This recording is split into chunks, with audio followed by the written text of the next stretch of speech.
Happy Tulip Tuesday. This is the day we share timely tips for the tulip bunch. Today, talking about Nigella.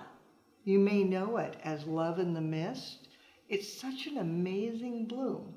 But the fabulous thing about it, as long as you care for it, think about it, give it a cut, put it in fresh water, flower food, the standard story. But let it bloom out. It's absolutely gorgeous. And then it will start to go to a seed pod and then into a full pod.